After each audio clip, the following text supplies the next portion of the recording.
Pitching outside off stump. Impacting line. Wicket hitting. ලකුණු සමයි. අතිශය තියුණු තරගයක් බවට පත් කරගන්න. එක ලකුණක් පමණයි ජයග්‍රහණයට අවශ්‍ය. දැන් එක ලකුණ කපා හැරීමට පන්දු රකින්නන් මදක් යාරතේ සීමාව තුළට කැඳෙව්වා කුසල් මෙන්ඩිසිස්. ඔකඩු රැකීමේ කාර්යය. එලීමක් කළා ප්‍රබල අන්දමින් නිෂ්ප්‍රභ කරන. දැන් රිවිව් අවස්ථාව ලබා ගන්න. පිටේ නොවැදුනා නම් ආසන්න අවස්ථාවක්. Going through. Flat line. Ball. තාමත් ආසන්න අවස්ථාවක්. දැන් ball රැකින් තීරණාත්මකයි. Richardson not out. Pitching outside off stump. Impacting line. Wicket hitting. Wicket hitting. දැවී යාමක්. හොඳ රිවිව් ලබා ගැනීමක්. Go back on field. ලකුණු සමයි.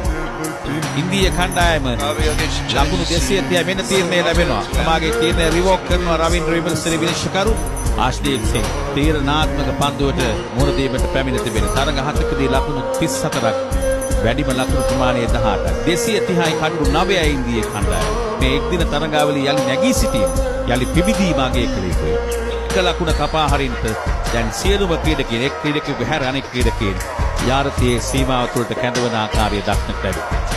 නමුත් මේ ස්ක්වාලික් සහ මිඩ් විකට් අතර ස්ක්වාලික් අතර ඇයි අර 45ක් එල්ල කරයිද ඩීප් ස්ක්වාලික්ගේ පන්දු රකින්නේ යොදවා තිබෙන. එක ලකුණ කපා හැරිය යුතුයි. 230යි කඩු 9ක ලකුණු සම වී තිබේ. චරිත අසලංක ඉලීමක් කළා දැවී ගියා ලකුණු සමයි.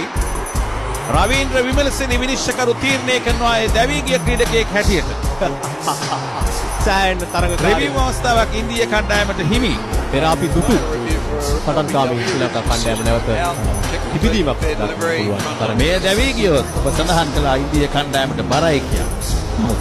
මේ දැවී යාමක් විය යුතුයි.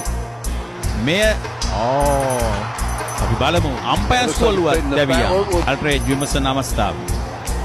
පිටේ වදින ආකාරයක් දක්නට ලැබෙන්නේ නැහැ. No bat involved. අපි බලමු.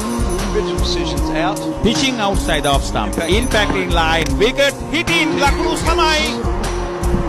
අතිශය තියුණු තරගයක් බවට පත් කරගත්තා ශ්‍රී ලංකා කණ්ඩායම. අති විශිෂ්ට සටන්කාමී තරගයක් බවට